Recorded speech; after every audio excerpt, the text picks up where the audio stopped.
Nunca pensé que regresar a casa después de unas simples vacaciones terminaría siendo el momento en que mi hijo me exiliara en silencio.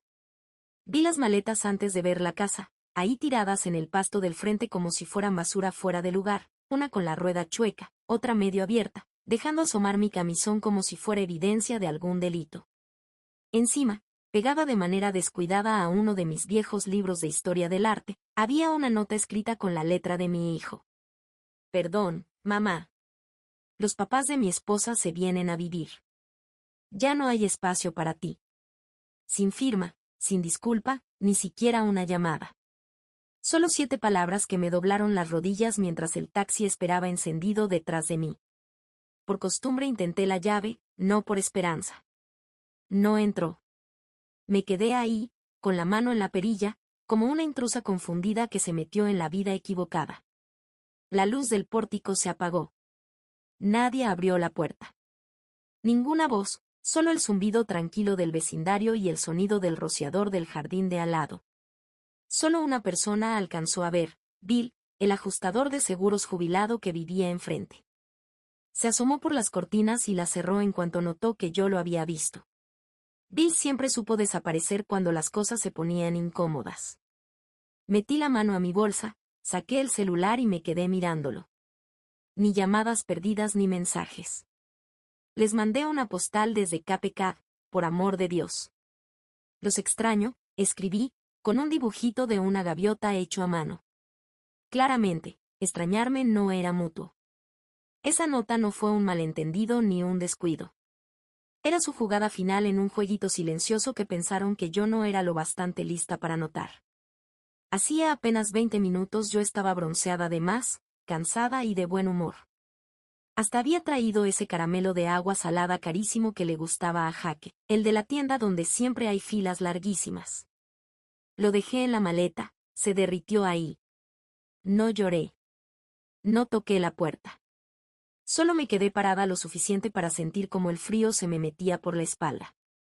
Una mujer que había criado a su hijo en esa misma casa, que lo había arrullado en las noches de tos y de cólicos, ahora estaba ahí afuera como una invitada olvidada. Entonces pedí otro taxi. No a un motel, no a donde ellos esperarían, sino a un lugar tranquilo. 2 semanas antes, Calle había estado extrañamente amable esa mañana. Hizo hotcakes, no de cajita, sino de los de verdad, con ralladura de limón y moras azules. Nunca antes me había cocinado. Jaque me preguntó si quería usar sus millas de viaje. Te mereces unas verdaderas vacaciones, dijo, sirviéndome café como si yo fuera una visita en mi propia cocina. Necesitas un descanso de todos nosotros. Esa frase se me quedó grabada, de todos nosotros. Calle dijo que había encontrado una renta en Cape. Que sus papás habían ido una vez y que era más que suficiente para alguien de mi edad. Incluso se ofreció a pagar, diciendo que era un regalo de agradecimiento. La reservación no era reembolsable. Yo estaba cansada, lo admito. El bebé tenía cólicos. La casa era un desorden lleno de ruido. No había dormido una noche completa en meses. Pero aún así, algo no cuadraba. Se sentía demasiado ensayado, demasiado amable. Ese mismo día, Jaque sacó el tema de nuestra cuenta conjunta, la que habíamos mantenido abierta desde que Harold murió. Solo por un rato. ¿Puedes quitar mi nombre?, me preguntó sin verme a los ojos. Es un asunto de impuestos, dijo. Temporal. Esa palabra otra vez, temporal. Y cuando regresé de la tienda más tarde, el código de la alarma ya no funcionaba. Calle le echó la culpa a una falla.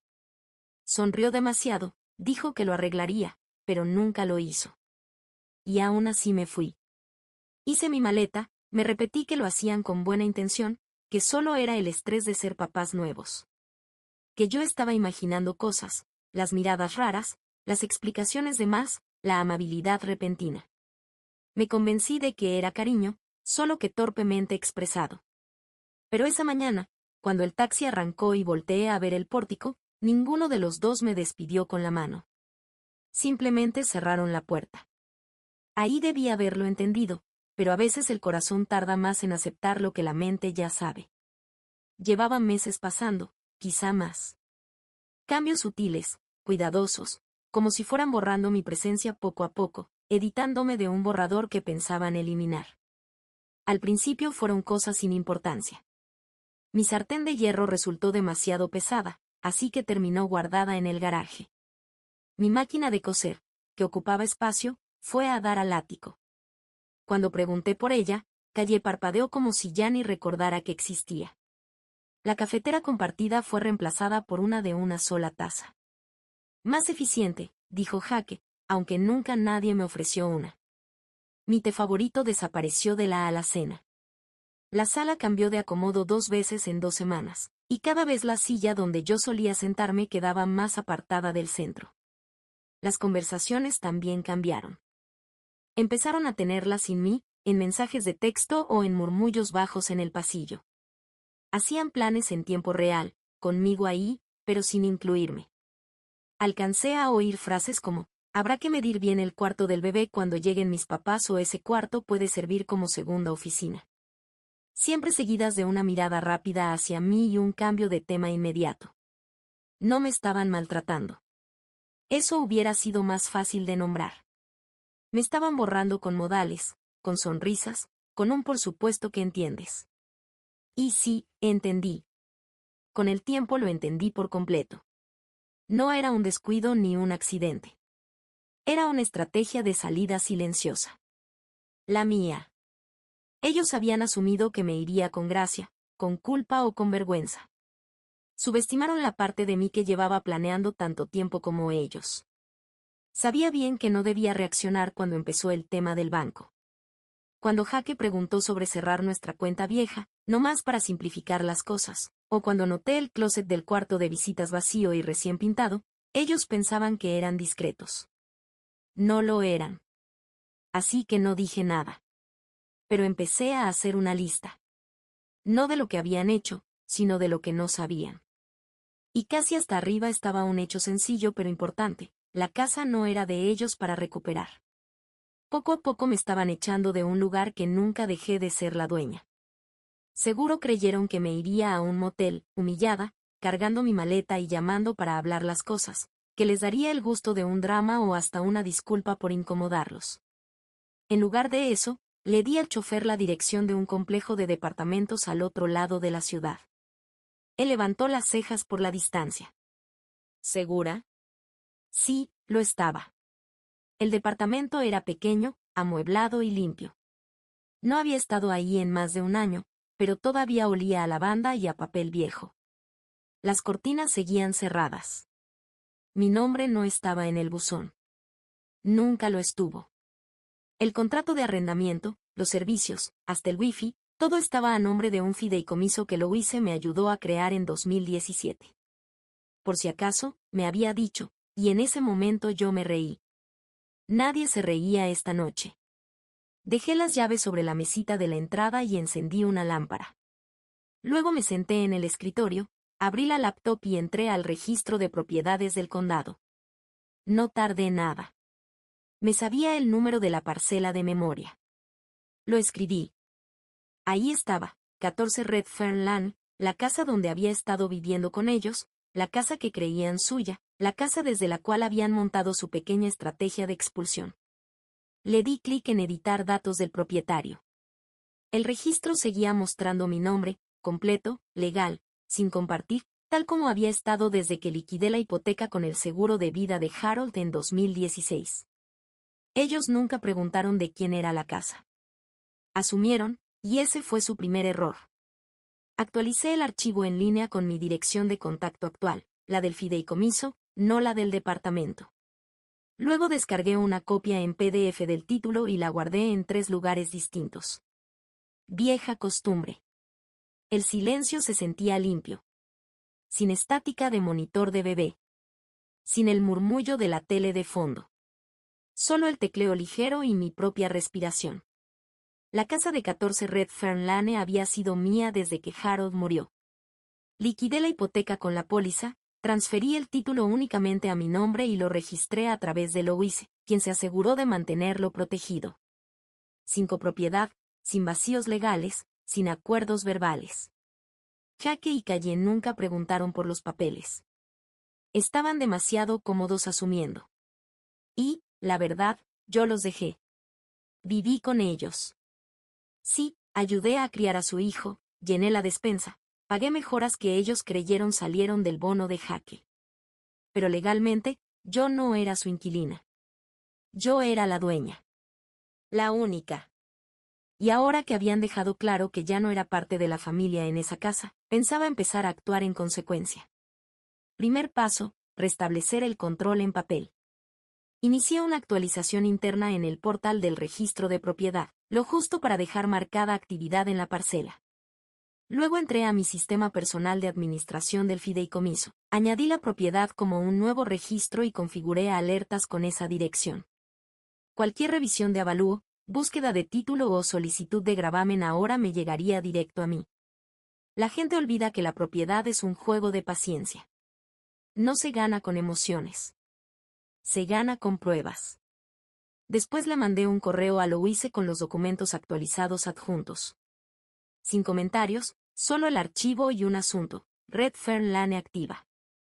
10 minutos después me contestó, anotado. Avísame si quieres avanzar más allá de la documentación. No si quiero, pensé. ¿Cuándo?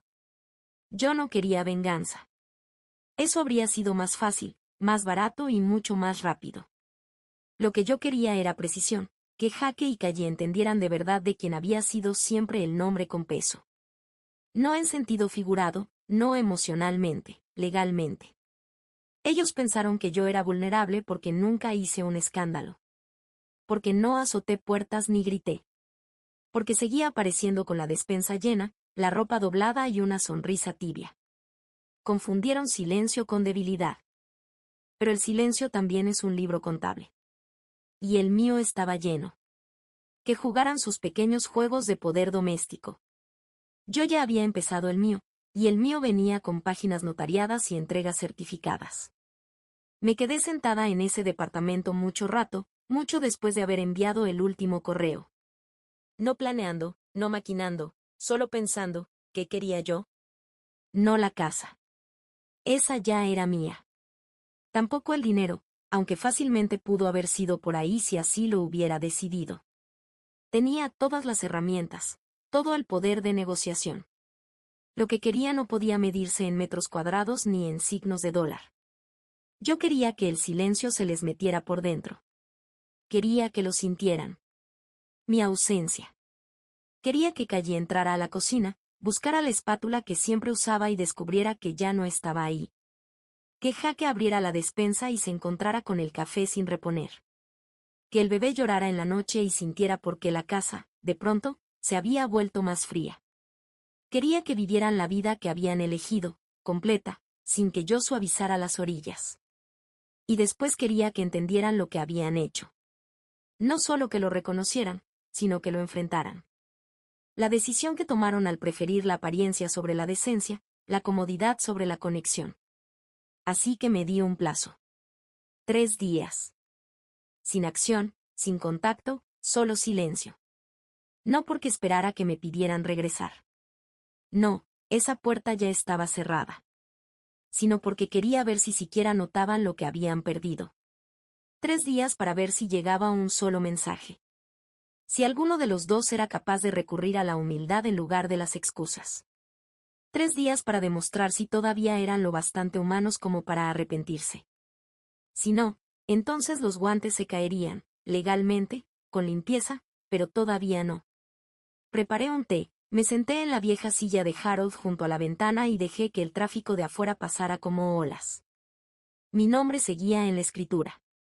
Mi abogada estaba de guardia. Mi paciencia, en cambio, no era infinita. Ellos querían una casa libre de obligaciones, de complicaciones, de personalidades de más. Yo se las iba a dar, justo el tiempo necesario para que sintieran el hueco que habían cavado. Y después les enseñaría lo que significa, de verdad, ser dueño. No hubo llamadas, ni mensajes de Jaque, y mucho menos de Calle. No esperaba una disculpa, no todavía. Pero pensé que tal vez aparecería una nota, una pregunta, aunque fuera cobarde. ¿Dónde estás? ¿O estás bien? Algo que pudiera pasar por interés. En lugar de eso, lo que llegó fue conformidad. Calle subió 3 historias a sus redes. Una de ellas era una foto de la sala, la misma que yo había reacomodado 6 meses antes, cuando nació el bebé. Solo que ahora mi silla ya no estaba. En su lugar había una mecedora color gris claro, con una manta tejida colgada en el respaldo. El pie de foto decía: haciendo espacio para la familia. 2 corazones, nuevo comienzo. No había ni una señal de mí. Ni en la repisa, ni en el fondo, ni en las palabras. Me quedé mirando esa foto más de lo que debí. Le hice zoom para revisar. El retrato enmarcado de Harold y yo, ese que Jaque siempre decía que se veía tan clásico, ya no estaba. Ninguna mención mía en ningún lado. Solo otra publicación de los papás de Calle bajando de un carro lleno de cajas de mudanza. Tan agradecidos de tenerlos con nosotros. No podríamos pedir mejor apoyo. Corazón rojo. Cerré la aplicación. El silencio tiene esa forma de amplificar lo que la gente dice cuando cree que nadie los ve. Y lo que eligieron mostrarme dijo todo lo que necesitaba saber. No se habían dado cuenta de que me había ido. O peor, si lo habían notado y estaban aliviados. Aún así, no los busqué. No respondí al mensaje vago de los vecinos. ¿Todo bien? No marqué a la casa para saber del bebé. Dejé que las horas se alargaran. Esa noche me cociné mi propia cena. Comida tranquila, familiar. Nada pensado para los gustos de alguien más. Limpié la cocina despacio y dejé los trastes secándose. Antes de dormir, saqué una libreta del cajón del escritorio y escribí una sola línea. Día 1, celebraron. Luego la subrayé. Ya entrada la noche, mientras estaba en mi departamento terminando el crucigrama que nunca tenía tiempo de hacer cuando vivía con ellos, apareció un correo. Una de esas alertas automáticas de un sitio de bienes raíces que no revisaba desde hacía años. Asunto: solicitud de evaluación recibida 14 Red Fern Lane. Por un segundo pensé que era spam. Pero luego vi los detalles. La solicitud había llegado a través de un portal que yo usé una vez, cuando apenas consideré vender después de que Harold murió. La dirección era la mía. Seguía registrada a mi nombre y estaba fechada ese mismo día. Pedía la IP. Familiar. Demasiado familiar. La red doméstica de Jaque. Seguía guardado en el sistema. Me enderecé en la silla y dejé el crucigrama a un lado. Ya no se trataba solo de reacomodar muebles. Estaban husmeando el valor de mercado, tratando de ver cuánto podría venderse la casa antes siquiera de preguntarse quién era el dueño. Sin abogado, sin aviso oficial, solo un pequeño tanteo en línea, como probar una cerca antes de brincarla. No habían llamado, ni para saber de mí, ni para hablar, ni siquiera para preguntar qué demonios había pasado. Pero sí tenían tiempo de hacer cuentas sobre la casa que yo pagué, el techo que yo arreglé, los impuestos que yo cubrí. La evaluación. ¿De verdad creían que era suya, o la querían lo suficiente como para saltarse las preguntas difíciles? No sentí rabia. Ni siquiera tristeza. Sentí preparación. Respondí al correo de confirmación del sitio inmobiliario, reactivando el perfil de la propiedad que había abierto años atrás. Ajusté las configuraciones. Cambié el estado a interés activo, FSBO, en venta por el propietario. No publiqué nada. Todavía no. Pero la cuenta volvió a estar en línea. Luego añadí una línea en mi libreta. Han pasado del reemplazo a la eliminación. Confirmado. Esto no era un malentendido. No solo estaban construyendo una nueva vida. Estaban preparando la venta de la que yo les había dado. Y ahora iban a aprender lo que cuesta confundir silencio con rendición, sobre todo cuando detrás hay propiedad legal y una mujer muy paciente que ya no tiene nada que perder. Entré a CEO poco después del amanecer. La cuenta seguía activa desde cuando Harold y yo habíamos considerado mudarnos a algo más pequeño. En aquel entonces era un sueño, una casita junto al lago. Menos escaleras, más tranquilidad. Él murió antes de que siquiera pudiéramos ir a verla. Abrí la página de 14 Red Fern Lane y actualicé el estado del anuncio a en venta por el propietario. Puse el precio $20,000 por debajo del valor de mercado. Lo suficiente para llamar la atención. Lo suficiente para sacudir a alguien que no se suponía que lo viera. Subí fotos viejas, de antes de que Calle pintara de nuevo el cuarto del bebé o metiera el aparador antiguo de sus papás. De cuando todavía parecía mi hogar. En menos de 2 horas, el número empezó a moverse, 17 vistas, 5 solicitudes para un recorrido, un comprador de contado preguntando por cierres rápidos. Sin publicidad, sin letrero en el jardín, solo una onda en el agua digital. Y ya había mordidas. No respondí a los compradores. Ese no era el punto. No todavía. La meta no era vender. Era mandar un mensaje. Hacer que miraran la pantalla de la computadora, luego se miraran entre ellos y se preguntaran, ¿qué está pasando? Ese momento de pánico donde el derecho asumido se topa con la realidad. Eso era lo que yo quería. A media mañana recibí una segunda notificación, no de la plataforma inmobiliaria esta vez, sino del sistema de monitoreo de títulos que Louise me había configurado hace años. Consulta externa sobre el número de parcela 72.619. Usuario privado no verificado. La IP coincidía con accesos previos. Jaque, otra vez. Ni una llamada, ni un correo. Pero de pronto, un montón de clics. Me preparé un té y observé cómo la luz del sol se movía sobre el piso de madera. Que sintieran que las paredes temblaban un poco. Que se preguntaran cuánto control tenían en realidad y quién estaba recuperándolo. Esto no era venganza. Era exposición. No estaba levantando la voz. Estaba subiendo la temperatura. Vamos a ver cuánto tardan en salir a la superficie. Pasó a las 9:37 de la noche en punto. Mi celular vibró con el nombre de Jaque. Sin emojis, sin mensaje antes, solo la llamada. Me quedé viendo la pantalla durante 3 timbrazos completos antes de contestar. No por suspenso. Solo quería ver si colgaba. No lo hizo. Mamá empezó, con la voz apretada, como ensayada. Oye, creo que hubo un error. Silencio. Luego tosió una vez y agregó. La casa aparece como en venta. Esperé un segundo, luego otro. Lo dejé sudar. No es ningún error, dije, pareja. Que, casi se rió, pero la risa se le murió a la mitad. O sea, alguien tuvo que haberla hackeado, ¿no?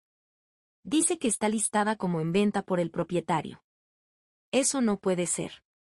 Si puede, lo interrumpí. Y lo es. Pausa. No puedes hacer eso, no. Así su voz empezó a subir, delgada, incrédula.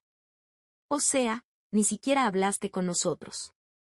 Me recargué en la silla, viendo cómo parpadeaban las luces de la calle contra la ventana. Curioso, dije. Ustedes tampoco. Espera, mamá, ¿qué es esto? Fue ahí cuando lo escuché. Un cambio en su tono. La primera grieta.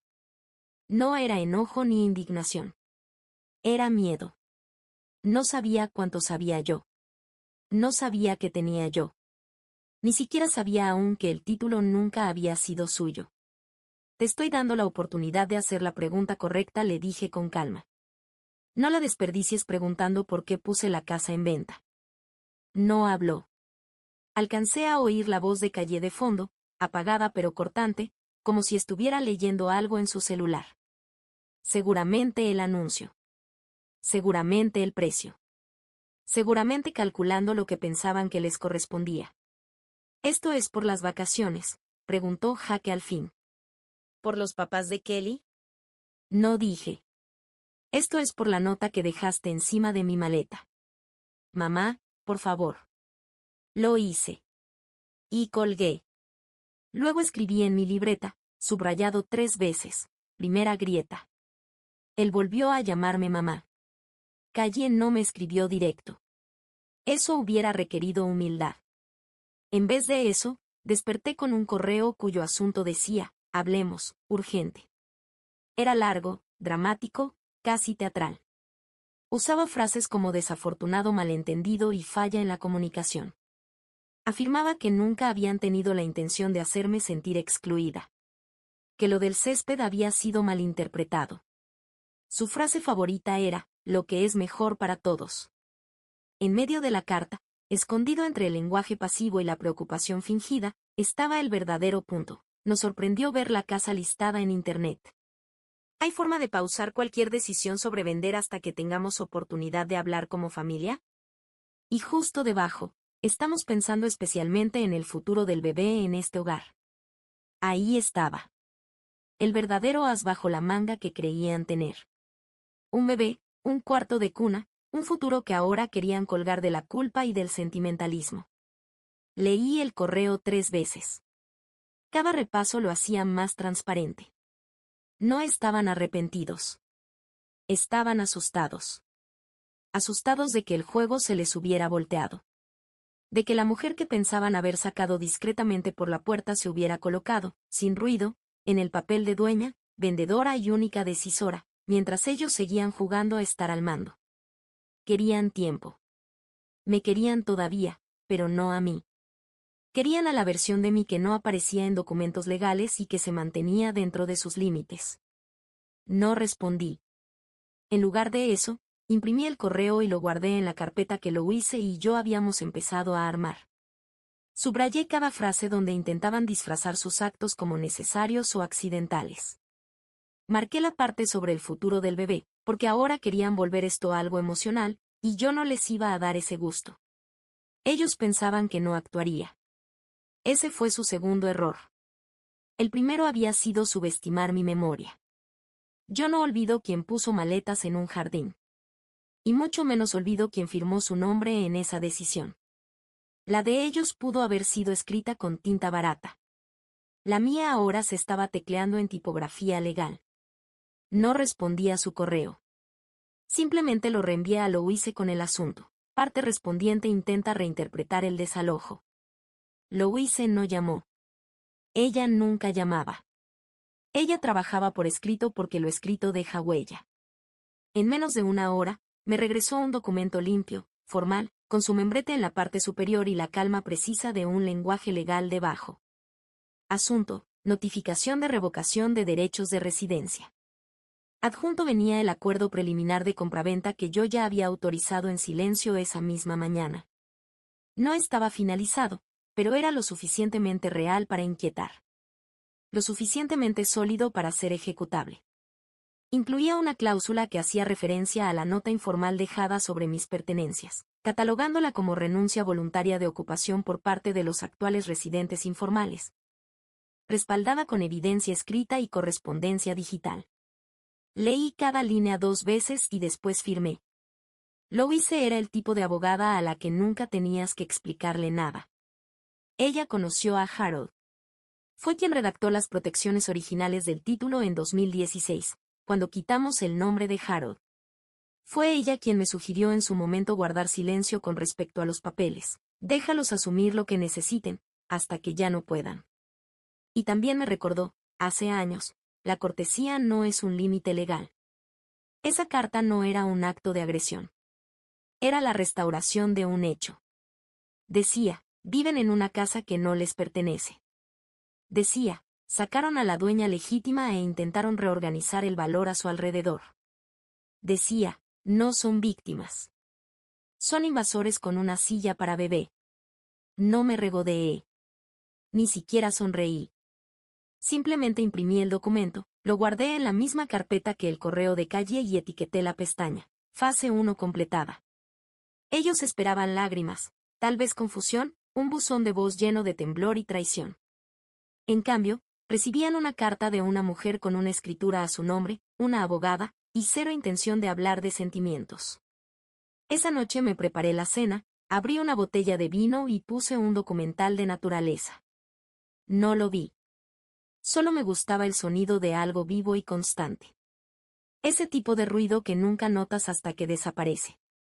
Luego envié un mensaje, a través de Louise, al correo compartido de Jaque y Calle. Directo, formal, preciso. Están invitados a una reunión para discutir posibles reclamaciones futuras sobre la propiedad ubicada en 14 Red Fern Lane.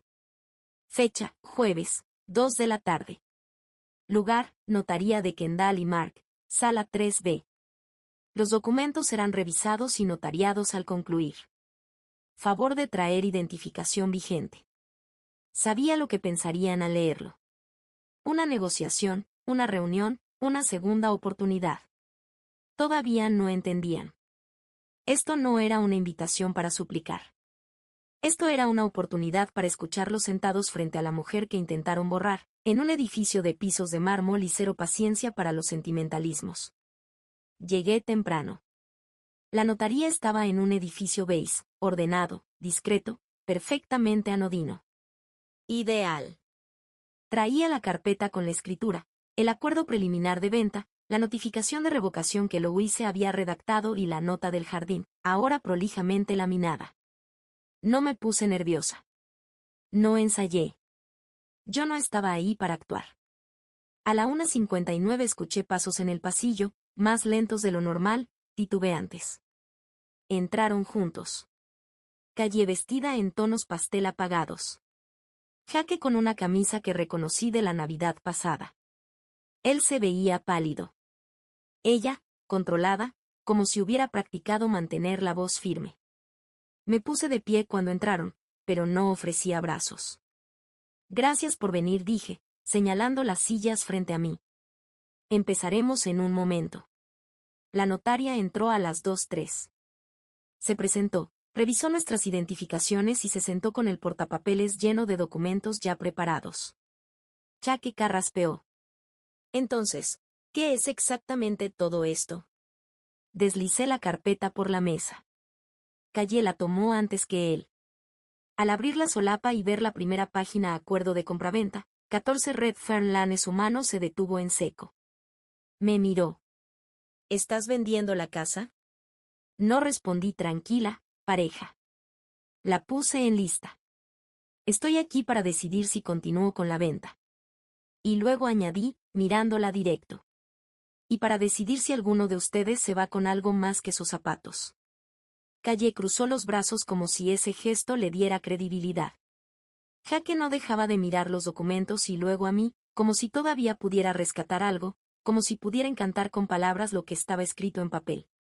Calle empezó con su actuación. Estás destrozando a esta familia, dijo, con la voz baja y temblorosa en todos los tonos correctos. Esto no es lo que Harold hubiera querido. La notaria no parpadeó. Simplemente destapó su pluma y la hizo clic una vez. Saqué de la carpeta la nota laminada y la deslicé hacia adelante. La que habían dejado sobre mi maleta. La que tenía la letra de Jaque con el tono de Calle. Perdón, mamá. Los papás de mi esposa se mudan. No hay espacio para ti. La notaria la levantó, la leyó en voz alta y la colocó con calma junto al acuerdo de compraventa. Su tono fue neutral, profesional, pero definitivo. Legalmente, esto califica como renuncia voluntaria de privilegio residencial. Combinado con la escritura y la estructura del fideicomiso existente, los ocupantes actuales no tienen ningún derecho formal. Jaque enrojeció. Calle pestañeó rápido. Ninguno habló. Me recargué en el respaldo. Ustedes dejaron clara su posición, dije. Lo que no esperaban era que quedara asentado en el expediente. Jaque intentó decir algo. No quisimos. Levanté la mano. No estoy aquí para que me pidan disculpas. Estoy aquí para arreglar el papeleo que ustedes mismos generaron. La voz de Calle se quebró. Pensamos que regresarías algún día, que todo esto pasaría. Que era temporal. No respondí firme. Su nota fue permanente. La dejaron en el jardín. La notaria deslizó un nuevo formulario sobre la mesa. Acuse de notificación y renuncia. Así decía el encabezado. Les daba 7 días naturales para desalojar o para presentar una impugnación formal en tribunales. Jaque lo miró como si fuera a morderlo.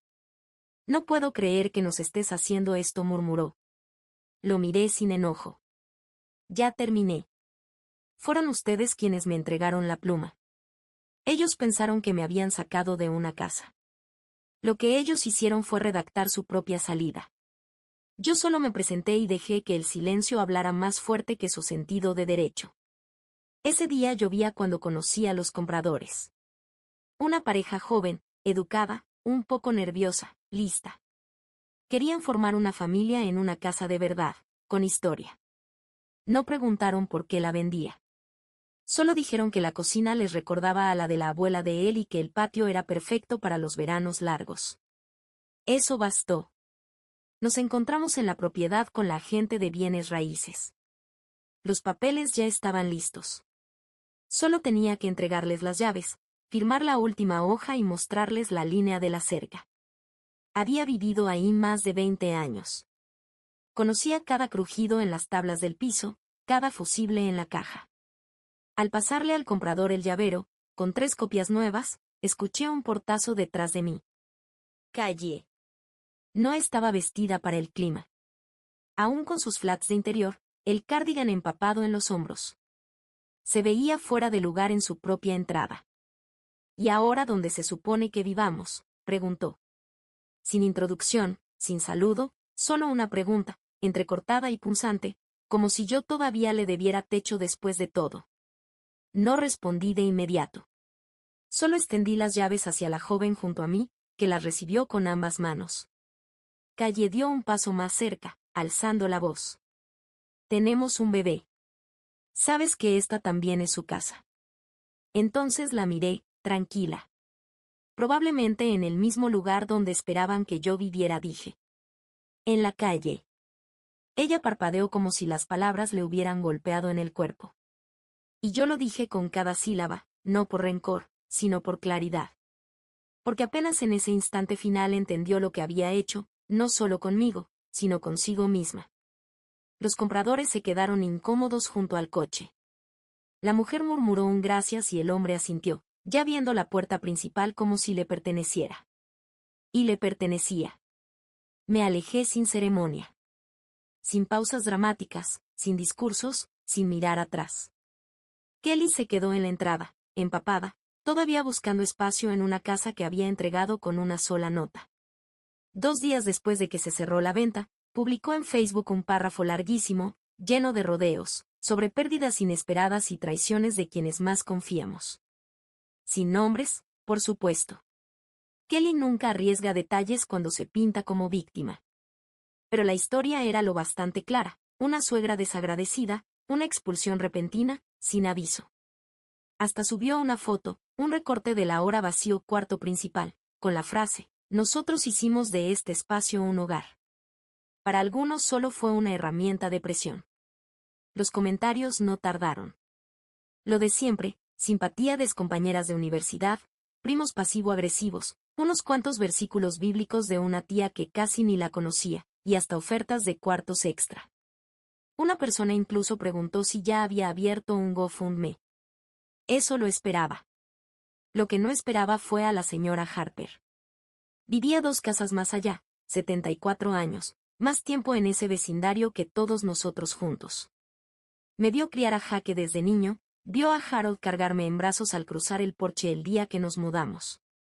Ella no comentaba mucho, pero cuando lo hacía, la gente ponía atención. Su comentario fueron solo 2 líneas. Nadie te obligó a poner sus maletas en el jardín. Las acciones tienen consecuencias. Ese comentario tuvo más me gusta que toda la publicación de Calle. Yo no respondí. No hacía falta. La historia ya se había retorcido como era de esperarse. Pero no todos se lo creyeron. Algunos recordaban quien horneaba pais para la fiesta de la cuadra cada año. Quien plantaba tulipanes a lo largo de la banqueta. Quien nunca pidió reconocimiento hasta el día en que borraron su nombre de sus propias paredes. Que ella contara la versión que necesitara para poder dormir. Que se acumularan los me gusta y las caritas tristes. El verdadero registro ya estaba escrito en contratos firmados, transferencias bancarias y llaves que ya no estaban en sus manos. Pensó que las redes sociales podían suavizar lo que hizo. Pero una vez que los vecinos saben la verdad, ningún filtro ni buena iluminación puede limpiar el desastre. Y menos cuando toda la cuadra recuerda perfectamente quién lo causó. La venta se cerró en $745,000. compradores de contado, sin condiciones. Querían mudarse rápido, y yo no tenía ninguna razón para frenarlos. La transferencia llegó a mi cuenta fiduciaria el jueves. Louise se encargó de los detalles, revisó 2 veces la transferencia y me mandó solo 2 palabras cuando se confirmó: todo listo. No lo celebré. Lo repasé. Había vivido en esa casa más tiempo del que estuve casada. Cada gabinete, cada marco de ventana tenía mis huellas y también las de Harold. Pero lo que intentaron quitarme no era solo una casa. Era mi identidad, mi sentido de pertenencia, la tranquilidad silenciosa de saber en dónde estaba mi lugar. Ellos intentaron reducirme a una invitada. Así que convertí la venta en algo permanente. Abrí una nueva cuenta fiduciaria esa misma semana. No a mi nombre, sino al de mi nieta. Ella todavía es muy pequeña para entender lo que significa, pero lo aprenderá. Y cuando lo haga, encontrará su nombre ligado a algo que no se le puede quitar con una nota ni con una mentira. Tendrá acceso a los 21 años, ni un minuto antes. Hasta entonces, Jaque y Calle aparecen como beneficiarios excluidos, legalmente bloqueados, de manera irrevocable. No les dije nada. Que lo descubran como yo descubrí que me estaban borrando, en silencio, a través de la ausencia, a través de lo que ya no está disponible para ellos. Louise agregó protecciones al fideicomiso que no pueden modificarse sin mi firma y la de 2 testigos. Todo quedó limpio, legal y definitivo. Esto no fue venganza. Fue corrección. La ley no se trata de sentimientos. Se trata de papeles.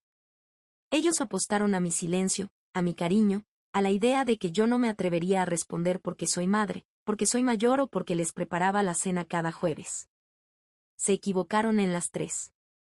Cuando cerré ese archivo, no me sentí triunfante. Me sentí terminada. Me sentí como alguien que atravesó la tormenta entera y ahora estaba de pie en tierra firme.